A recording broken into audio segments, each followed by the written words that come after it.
Today on Grow with Dr. Joe, we are making a vegan pork coconut curry ramen noodle soup. This soup is loaded with ingredients that are good for your brain as well as your body. It's got curry, coconut milk, Swiss chard or bok choy, and plant-based protein. So let's get cooking. Don't forget though to watch all the way to the end so you don't miss any of my SIS or Neuro nutrition nuggets for this episode.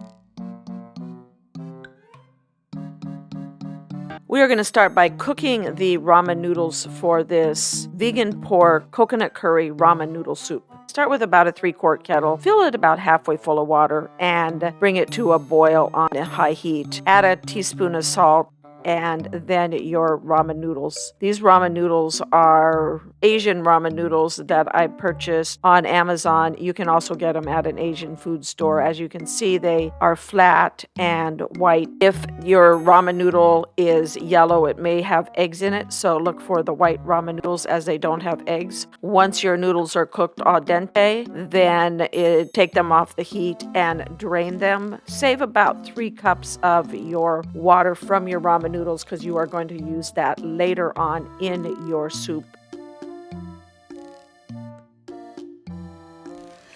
For today's SIS tip, if you have somebody in your family that doesn't like to eat vegan, like Farmer Fred, he loves his meat and doesn't want to eat vegan, and that's okay.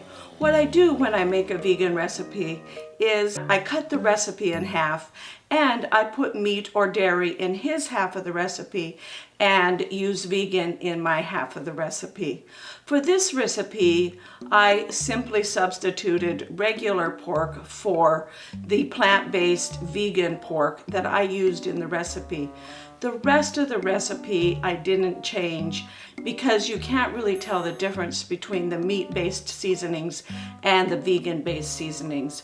However, if you have a meat-based seasoning and want to use it instead for the beef broth, the faux broth, as well as the pork broth, go ahead and use it in your meat eater's half of the recipe. Let's go ahead and make the soup. For the soup, you're going to use plant-based sausage. I used Beyond sausage. You can use any plant-based sausage. Chop it up into small pieces. Put it in a kettle and brown it up. Add about 4 cups of chopped baby bok choy to the browned pork. The pork may stick on the bottom of the kettle, and that's okay. You're going to deglaze all those yummy, crispy pieces of vegan pork that stuck on the bottom of the kettle. Next, you're going to add 2 teaspoons of roasted garlic powder and a small diced Thai chili if you like your soup spicy, or I use a jalapeno chili and it makes it less spicy. Cook that up for about 2 to 3 minutes until your baby bok choy is soft. If you don't have baby bok choy, you can substitute a couple of other things like Swiss chard or even regular bok choy for the baby bok choy. Go ahead and use your 3 cups of reserved pasta water to create a broth for your soup. Add a teaspoon of your vegan ham flavored broth base, a teaspoon of vegan beef flavored broth base, and a teaspoon of vegan faux soup base. Stir that all together and use about a cup of it to deglaze your kettle if needed. If you've already deglazed the kettle but with the moisture in your vegetables, go ahead and add everything to the soup. Add a tablespoon of your curry powder and then reduce the heat. Put a cover on it and let it simmer for about 2 to 3 minutes. For today's Neuro Nutrition Nugget, we're going to talk about curry.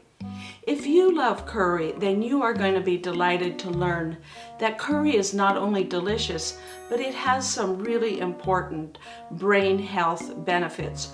Curry contains several spices actually that are good for your brain and your body. The first one is turmeric. Turmeric is a great anti-inflammatory.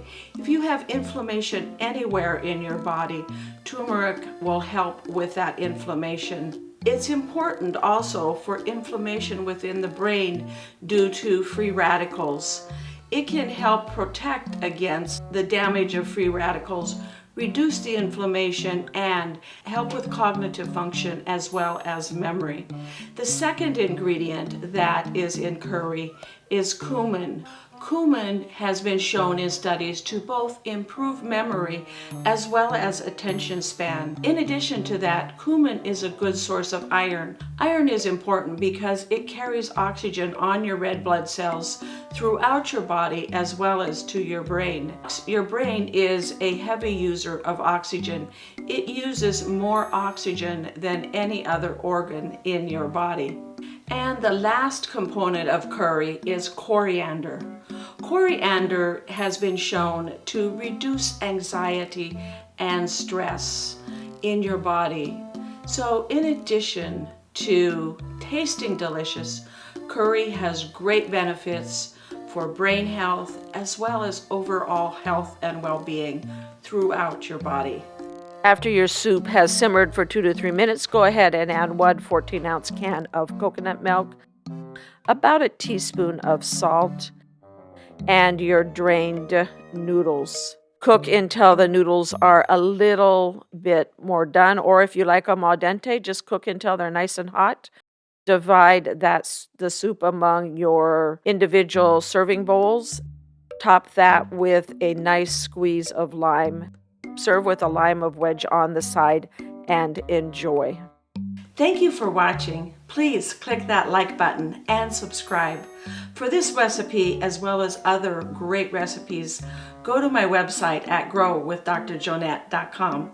You will also find lots of simple and smart tips, as well as Neuro nutrition nuggets there on the website with the recipes.